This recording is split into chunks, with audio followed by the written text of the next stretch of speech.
Students, how are you all? कैसे हो सब लोग? Welcome to my channel that is direction of chemistry.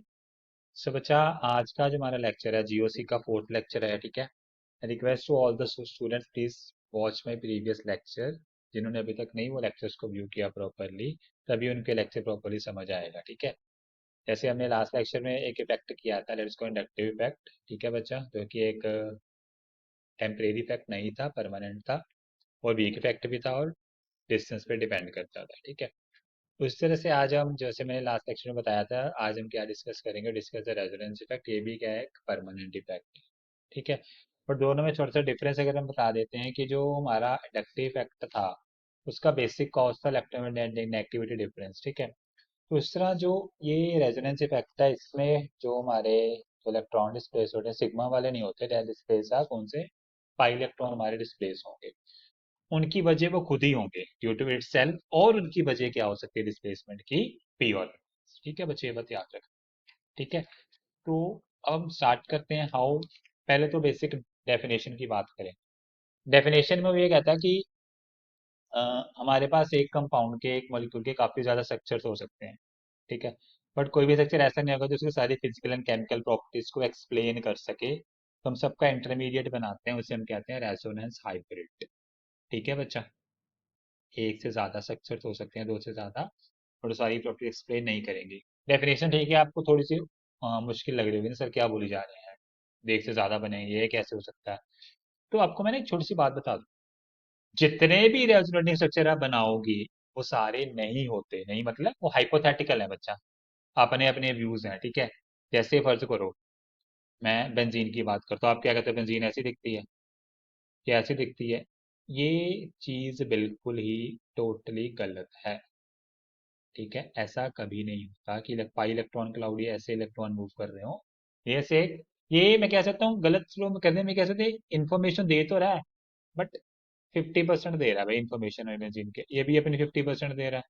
100 1 के 20% देगा, सारी इन्फॉर्मेशन कोई नहीं दे रहा भैया, इसने मैंने गलत कह था भाई, ये नहीं है तो हाइपोथेटिकल है, रिमेंबर दैट वर्ड, ये क्या है, हाइपोथेटिकल है भैया, मन गणत बातें, hypothetical. Is it clear? Exactly अगर आपको बेंजीन के बारे में बताऊं, जो बताते हो ये क्या चीज़ है, फंडा है क्या, ध्यान दीजिए। सपोज कीजिए हमने एक बेंजीन की बात करूं, जस्ट पहले बेंजीन की एग्जांपल से कर रहे हैं। मैंने एक हेक्सागोनल रिंग बनाई, एक लकड़ी का टेबल में या कहीं पे बना दी, ऐसे करके हेक्सागोनल सी रिंग, ठीक है। थोड़ा समझना बच्चा बात, ठीक है। ये इसके ना ये भी एक ही रिंग है, तो समझाने के लिए आपको कैसे बनेगी, दिस वन, यहाँ पे ऐसे, यहाँ ये रिंग बन गई, ठीक है। अब इस रिंग के मैंने क्या किया, इस रिंग के ना यहाँ पे मैंने छोटे छोटे ना लकड़ी के टुकड़े रख दिए, समझो मैं बताता हूँ आप। एक यहाँ पे रख दिया, रिव्यू नहीं हो रहा ना, just give me a second. एक मैंने यहाँ पे रख दिया, 1 2 3 4 5 6, ये रख दिया टुकड़े। अब समझो एक से जैसे ग्रूव, मतलब एक वो नहीं बन जाता, खड्डा सा बन जाता है ना, ठीक है। तो वो, अब मैंने इसमें डाल दिया पानी, मतलब कि मैं कह सकता हूँ इस वाले ग्रुप में भी इस जगह पे भी पानी आ गया, इस जगह पे पानी आ गया, इस जगह पे भी, इस जगह भी, सारी जगह क्या हो गया, वाटर, ठीक है। अब मैंने जब पानी, ये जो पानी है, ठीक है ना, ये हर जगह पे, अब मैंने क्या किया, थोड़ी देर में मैंने क्या किया, मैंने जो टुकड़े रखे थे ना भैया, ये टुकड़ों को मैंने क्या किया भैया, उठा दो यहाँ से, चलिए उठा देते हैं, ये भी, ये भी, ये भी, ये भी, टुकड़े उठाने हैं भैया, एक सेकंड, टुकड़े उठा रहे हैं हम, ठीक है। तो ये जब टुकड़ों को हम हटाते हैं प्रॉपरली, ठीक है, तो ये यहाँ से भी उठा दिया, यहाँ से भी, यहाँ से भी, यहाँ से भी, सभी टुकड़े जब हम उठा देंगे, ध्यान दीजिएगा, तो क्या होगा एग्जैक्टली टुकड़े उठाने के बाद, आप क्या सोचते हो, आपकी नॉलेज क्या कहती है भाई, टुकड़े उठाते हैं क्या होगा, तो होगा क्या, आप सब बच्चों बच्चों को पता है कि ये जो पानी है सारा यहाँ पे आ जाएगा, ध्यान दीजिए, इस तरह से, लाइक इट, ये बात समझ आ रही बच्चा, ये सारा पानी भर गया। अब मेरे को बात बताओ, जो आपका व्यू हो रहा है ऐसा ही होगा ना, मतलब कि जब आप ये ऑब्जर्व करोगे पानी पूरी रिंग के अंदर खड़ा हो गया है, खड़ा है ना, पानी मूव कर रहा है, वो खड़ा है ना, सेम इसी तरह से रिंग में क्या है, पाई इलेक्ट्रॉन, वो वहां पे खड़े रहते हैं भैया, मूव नहीं करते, ठीक है। Got my point? तो इसका मतलब क्या है, कि हम ये कह सकते हैं कि जो बेंजीन रिंग है ना उसमें जो इलेक्ट्रॉन डेंसिटी होती है 0.5 सब में होता है, 3 बॉन्ड है। ये 3 बॉन्ड हम कह देते हैं, ठीक है, हमारा हाइपोथेटिकल एक वे है, बट एग्जैक्टली क्या होगा कि 0.5 जो इलेक्ट्रॉन की डेंसिटी हर जगह प्रेजेंट होगी, इतनी 0.5 इलेक्ट्रॉन डेंसिटी हर जगह प्रेजेंट होगी, ठीक है बच्चा, इज इट क्लियर? समझ आई? 0.5 जो इलेक्ट्रॉन डेंसिटी है वो डेफिनेटली हर जगह प्रेजेंट होगी, ठीक है, सो इज इट क्लियर? तो वो होगी हमारी बेंजीन रिंग, ठीक है। समझ आया कि ये जो हम करते हैं सब हाइपोथेटिकली में ये कंप्लीट इन्फॉर्मेशन नहीं दे सकते कभी भी, ठीक है। ये जो सर्कल बना रहे हैं वही चीज कह रहे हैं, पाई इलेक्ट्रॉन प्रॉपरली वहां पे जैसे पानी रुका वैसे पाई इलेक्ट्रॉन प्रॉपर रुके हुए, ये मूव नहीं कर रहे। Is it clear? और ये जो हम रेजोनेंस बनाने के लिए कभी ऐसे करते हैं, कभी ऐसे घुमाते हैं, ऐसे घुमाते हैं, ये पाई इलेक्ट्रॉन क्लाउड नहीं घूमती, ये सिर्फ एक सिंबल है, एरो, आपको समझाने के लिए कि ऐसे स्ट्रक्चर हो सकते हैं, ऐसे बन सकते हैं। पाई इलेक्ट्रॉन ये क्लाउड नहीं कि वो जो हमारा इलेक्ट्रॉन है वो उठ उठ के वहां पे जा रहा है, ऐसा कोई फंडा नहीं है। इज इट क्लियर बच्चा? ठीक है स्टूडेंट, सेम हमारी पाई इलेक्ट्रॉन क्लाउड का आपको बात क्लियर होगी कि बेंजीन रिंग एग्जैक्टली होनी कैसी चाहिए, जो हम पढ़ते हैं वो, ठीक है, हम देखते हैं वो हमें पर कंप्लीट इन्फॉर्मेशन नहीं देती, वो हाइपोथेटिकल स्ट्रक्चर्स हैं। Is it clear? चलिए, क्योंकि रेफरेंस कंसेप्ट ना बहुत ज्यादा वास्ट है, ठीक है, इस पे बहुत सारे मल्टीपल आपसे एग्जाम में क्वेश्चन पूछे जा सकते हैं, स्पेशली इंटीजर टाइप क्वेश्चन इस पे पूछे जा सकते हैं, आईटी एडवांस में पूछे गए हैं काफी बार। तो उसी तरह से मैं आपको एक कंसेप्ट समझा रहा हूँ कि किस तरह से आपको इसको माइंड में करना है कि कैसे ये होता है, एग्जैक्टली ये है क्या चीज, ठीक है, पूरा अंडरस्टैंड करके। अब देखिए, छोटी सी एग्जांपल की आपको बात करता हूँ, एक let it be we discuss here an example ले लेते हैं हमारे पास, यहाँ पे H2C, ठीक है, यहाँ पे हम ले लेते हैं एक डबल बॉन्ड, यहाँ पे CH, यहाँ पे भी CH, ठीक है, यहाँ पे डबल बॉन्ड CH2, ठीक है। अब देखिए, अब आप कह रहे हैं सर ये बड़ी बस में इट इज ब्यूटावांथ्रीडाइन है, प्रॉपर सही, तो बिल्कुल सही है, ठीक है, मान लेते हैं सही है। बट अगर मैं देखूं डबल बॉन्डेड कार्बन क्या होते हैं, sp2 हाइब्रिडाइज होते हैं, ये बात तो क्लियर है बच्चा, ये क्या होते हैं sp2, ये अनहाइब्रिडाइज अनहाइब्रिडाइज अनहाइब्रिडाइज।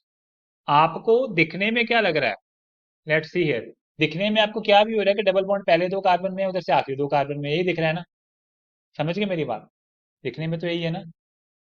क्या ये मतलब कि ये डबल बॉन्ड है, ये ओवरलैपिंग से बना है, और ये क्या आपको नहीं लगता कि ये भी तो ओवरलैप होंगे? ये भी ओवरलैप डेफिनेटली होंगे, जहां पे उनको पाइलट, उनको मिलेगा एस्क्लूड हाइब्रिडाइज, उनको जो अनहाइब्रिडाइज ऑर्बिटल मिलेगा, तो वो भी ये सेंटर वाला भी ओवरलैपिंग कर सकता है, ये क्यों नहीं कर सकता, ये भी करेगा। मतलब कि जो जो हमें दिखता है वो पूरी इंफॉर्मेशन नहीं दे सकता, मतलब जो दिखता है वो सही नहीं है, ठीक है, ये बात याद रख। तो इस तरह से ये भी ओवरलैपिंग कर सकते हैं बच्चे, it will also acquired a partially double bond character, जैसे मैं बताऊं, सपोज इसे मैं ऐसे बताता हूँ, देखो, 1 2 3, यहाँ पे डबल बॉन्ड रखते हैं, यहाँ पे रखते हैं, ठीक है, यहाँ मैं ऐसे करूँ, देखो, 1 2 3, यहाँ पे डबल बॉन्ड, यहाँ पे पॉजिटिव, यहाँ पे नेगेटिव। तो ये भी जो स्ट्रक्चर है, ये स्ट्रक्चर देखो, ये मेरे को पूरी इन्फॉर्मेशन नहीं दे रहा, ये भी नहीं दे रहा, मतलब कि जो दिख रहा है वो है नहीं, बात को समझिए, जो दिख रहा है वो डेफिनेटली नहीं है, ठीक है बच्चा, गॉट इट? एग्जैक्ट मैं आपको ये बताता हूँ, अब देखिए, ध्यान दीजिए, 1 2 3 4, दिस, ये जैसे दिख रहा है ना वैसे बिल्कुल सही है, ये ऐसे ही होगा, क्योंकि इसमें तो अनएवर्टाइज है ही नहीं ना, तो इसमें तो पाइवट बनेगा नहीं, ये पाइवट डेफिनेटली यहाँ पे ही है, ठीक है, लोकलाइज्ड है यहाँ पे भैया, got my point? Is it clear? तो ये मेरे को इन्फॉर्मेशन दे रहा है exact correct 100% correct information, correct information दे रहे हैं, ठीक है। बट ये जो मेरे दिस वन है ना भैया, ये मेरे को इन्फॉर्मेशन करेक्ट नहीं दे रहे, ठीक है। Is it clear? अब थोड़ा समझ आया, लिटिल बिट समझ आया रेजोनेंस क्या होता है, थोड़ा सा। चलिए एक और एग्जांपल करते हैं, एग्जांपल बहुत है हमारे पास, ठीक है। अब देखिए, मैं फर्स्ट करो, हमारे पास कंपाउंड है CH3, ठीक है, CH2, मैंने यहाँ पे Br लगाया, मैंने इसमें QH एक्वस डाला, ठीक है। तो बेसिकली बंदे ने कहा भाई QH एक्वस मतलब फट से आपको क्या मिल जाएगी, CH3, ये +2 की रिएक्शन है आपकी, ठीक है बच्चा, अल्कोहल मिल गई, क्लियर, आसान है, बड़ा सिंपल है। तो अब मैंने कहा चलो भैया कंपाउंड चेंज करते हैं, अब ये लो, CH2 डबल बॉन्ड CH, यहाँ पे मैं लगा देता हूँ Br, ये लगाते हैं ताकि दिक्कत हो, फिर इसमें मैंने सेम चीज डाली QH एक्वस, अब मैंने क्या करूँ, तो अब जब हम करेंगे ना, तो मेरे को ये अल्कोहल नहीं देगा, आसानी से अल्कोहल नहीं मिलेगी, रीजन, क्योंकि जो ये चीज ये जो दिख रहा है ना वो ऐसा नहीं है, क्योंकि ये भी sp2 है, ये भी sp2 है। ठीक है, यहाँ से मेरी बात समझ आई, ये भी sp2 है, और ब्रोमीन के पास भी ऑर्बिटल्स होंगे हमारे। ठीक है, ब्रोमीन के पास क्या होंगे, कौन से ऑर्बिटल होंगे, p ऑर्बिटल। ठीक है, चाहे सी उसके पास भी ऑर्बिटल होंगे p वाले, तो वो उससे ओवरलैपिंग करेगा ही करेगा, मतलब कि दिख रहा है सिंगल बॉन्ड, बट होगा उसमें पार्शियल डबल बॉन्ड, जो कि जल्दी सब्स्टिट्यूशन में इन्वॉल्व नहीं हो सकता। इज इट क्लियर बच्चा? इससे आपको थोड़ा सा फंडा क्लियर होगा कि जब प्लस टू में रिएक्शन करो देख लेना भैया डबल बॉन्ड वाला है कि क्या स्ट्रक्चर आपको बना है, क्या स्ट्रक्चर आपको सच बोल रहा है। अगर तो सच बोल रहा है तो आपकी रिएक्शन हो जाएगी, यू विल गॉट अल्कोहल। अगर नहीं बोल रहा then you have to study hard for this purpose. ठीक है बच्चा, इज इट क्लियर? मैं फिर से एक बात रिपीट कर देता हूँ, resonating structures are hypothetical, these are hypothetical structures. Is it clear? ये क्या है? हाइपोथेटिकल स्ट्रक्चर्स हैं बच्चा। Is it clear? ठीक है बच्चा, बेंजीन हमने की डिस्कस। ठीक है, अब एक और डिस्कस करते हैं, चलिए। ये नहीं कि रेजोनेंस सिर्फ हम बात करते हैं पाई पाई इलेक्ट्रॉन में, लोन पेयर भी रेजोनेंस में इन्वॉल्व हो सकता है। ठीक है बच्चा, जैसे हम एग्जांपल लेते हैं, अब मेरे को बताओ, टेक एन एग्जांपल ऑफ, ये मेरे पास यहाँ पे अल्काइल ग्रुप लगाते हैं, यहाँ पे हमारे पास हाइड्रोजन है, यहाँ पे भी क्या है, हाइड्रोजन, ये इसके पास क्या है, लोन पेयर। अब बताओ, क्या नाइट्रोजन स्टेबल होगा? बिल्कुल भी नहीं, इसके पास लोन पेयर है, अनस्टेबल बैठा हुआ है भैया। कोई मेरा लोन पेयर आके ले जाए, किसी तरह से लोन पेयर मेरे से यहाँ से ले जाओ, अनस्टेबल क्या, due to lone pair of electron. तो स्टेबल कैसे होगा? कुछ ऐसी चीज करें कि इस पे इलेक्ट्रॉन डेंसिटी डिक्रीज हो जाए। Got my point? Got it बच्चा? कि वो क्या चाहेगा कि मेरी इलेक्ट्रॉन डेंसिटी किसी तरह से, किसी भी तरह से डिक्रीज हो जाए, क्योंकि मैंने एक तो उसके वैसे लोन पर ऊपर से हमने CH3 लगा दिया, वो भी देगा ड्यू टू प्लस आई पैक, तो डेंसिटी और बढ़ जाएगी। मतलब CH3 तो उसकी और CH3 या अमोनिया एच हटा के हम CH से लगाते हैं तो और ज्यादा अनस्टेबल हो गया। Is it clear student? समझे? अब देखिए मैं थोड़ी सी एग्जांपल, इससे थोड़ा सा आगे लेके चलते हैं कि समझ आएगा कि अब ये कैसे स्टेबल होना चाहेगा। ध्यान दीजिए अब प्रॉपरली, केसेस में बात करते हैं, पहला केस लेके चलते हैं। जैसे यहाँ पे देखिए मैंने अल्काइल ग्रुप चेन को थोड़ा बड़ा लगा देते हैं, CH3 CH2, यहाँ पे CH2, यहाँ पे NH2। ठीक है, लोन पे लेके बड़ा, रिमेंबर, अब आपको बहुत इंपॉर्टेंट पता लगेगा, जिन बच्चों को केमिकल बॉन्डिंग बड़ा स्ट्रॉन्ग बोलते हैं उनसे पूछेंगे। यहाँ पे याद रखना नाइट्रोजन की हाइब्रिडेशन क्या है, sp3। ठीक है, बाद में पता लगेगा। ठीक है, एग्जैक्ट क्या होता है। अब देखिए, अब ये क्या चाह रहा है कि मेरा कोई लोन पेयर ले जाए, बट कौन लेके जाएगा? ये भी sp3 कार्बन है, ये भी sp3 है, ये तो सभी सिग्मा बॉन्ड बना रहे हैं। ठीक है, तो ये तो डीलोकलाइजेशन कुछ भी नहीं कर सकते। रिमेंबर हमेशा क्या चाहते हैं, एक बात माइंड में आ गई, लोन पेयर डीलोकलाइज होना चाहेगा, डिमिनिश होना चाहेगा डेफिनेटली, ताकि वो स्टेबल हो सके, उनके इलेक्ट्रॉन भी ले जाए। ये बात पक्की है। ठीक है, अब ध्यान देना, छोटी सी बात प्रॉपरली देखना। अगर मैंने क्या किया, मैंने इसको कहा नाइट्रोजन को भैया तू ये ले, मैंने तेरे को आसान काम करता हूँ, CH2 डबल बॉन्ड CH2 कर देते हैं यहाँ पे, सॉरी यहाँ पे डबल बॉन्ड नहीं आएगा, वैलेंसी कार्बन के चार है, यहाँ पे हम कर देते हैं CH। ठीक है, यहाँ पे आ गया CH2, यहाँ पे आ गया NH2। दूसरा केस में भैया अब तो खुश है, आर यू हैप्पी नाउ? तो नाइट्रोजन ने मेरे को क्या कहा, भैया अभी भी देखो ना, ये sp2 हो गया, ये sp2 हो गया, यहाँ से थोड़ी पॉसिबिलिटी है मैं करूंगा। तो मैंने उससे कहा तेरी हाइब्रिडेशन क्या है, कहता है sp3 मैं, तो वैसे नहीं कर सकता। देन नाइट्रोजन क्या कह रहा है कि भैया मेरे पास आप sp2 में लेके तो आओ, मैं अपनी हाइब्रिडेशन चेंज कर दूंगा, डेफिनेटली करूंगा, क्योंकि मेरे को स्टेबल होना है। तो मैंने कहा सोच ले, मुश्किल है, कहता आप लेके तो आओ। तो हमने क्या किया, what we did what we done here, हमने क्या किया भैया, ये ले, तो कुछ तीसरी बार तीसरा मौका देते हैं, हमने क्या किया, CH3 CH double bond CH, यहाँ पे क्या कर दिया, NH। अब ध्यान से देखना, इसका ऑर्बिटल स्ट्रक्चर है, मेरे को पूरी इन्फॉर्मेशन नहीं दे रहा। अब देखना ऑर्बिटल स्ट्रक्चर क्या करेगा। दिस कार्बन, ये जो कार्बन है हमारा, दिस सेकेंड वाला, दिस वन, एक हमारा ये रहा, दिस वन, इसके साथ एक नाइट्रोजन है, और नाइट्रोजन के पास क्या है, हाइड्रोजन भी दो है, हाइड्रोजन दो है ना, डेफिनेटली हाइड्रोजन दो है नाइट्रोजन के पास। और ये सी के साथ में एक H भी है, दिस वन, एक CH3 भी है, ये CH3 हो गया, ये हमारा हो गया एक हाइड्रोजन। और इस नाइट्रोजन की बात करूं, sp2, क्योंकि देखो ना, अभी ये दो H भी हो गए, sp2, अभी ये क्या हो गया, दिस वन इसमें इसमें क्या पड़ा है, लोन पेयर। अब ये क्या कर लेगा, कहता ले लो मैंने sp2 चेंज कर ली, देखो मैं ऐसा हूँ भैया, अब मैं तो स्टेबल हूँ, मैंने तो ये करना ही करना। अब ये मेरे को बिल्कुल करेक्ट इन्फॉर्मेशन दे रहा है भाई, और ये मैंने पहले बिल्कुल गलत इन्फॉर्मेशन दे रहा था इस बार। तो ये नाइट्रोजन अपनी, अब पहले ही देखिए, ध्यान दीजिए, ये क्या था sp3, अभी क्या होगा नाइट्रोजन, भैया देगा पास लेके, मैंने अपनी भी sp2 कर।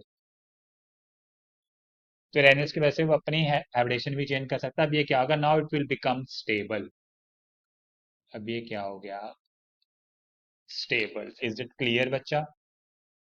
तो मतलब कि आपको एक बात याद रखनी है, always remember that in case of singly bonded lone pair, singly bonded lone pair atom has p orbital, उसके पास p ऑर्बिटल, नाइट्रोजन के पास p ऑर्बिटल है, has p orbitals on adjacent atom, then one lone pair, अगर दो lone pair हो गए तो एक लोन पेयर वो अपने शिफ्ट कर देगा इन ओवरलैपिंग में। ये बात तो पक्की है, एक ही करेगा, पर ये बात याद रख।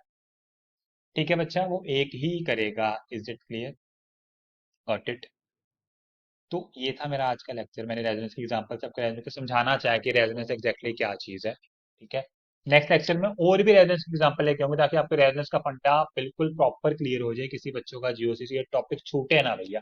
ठीक है, तो please student, again request, please like the video, subscribe my channel. ठीक है बच्चा, मिलेंगे नेक्स्ट नेक्स्ट नेक्स्ट लेक्चर के साथ आप आपसे बच्चा। Okay, thank you, bye.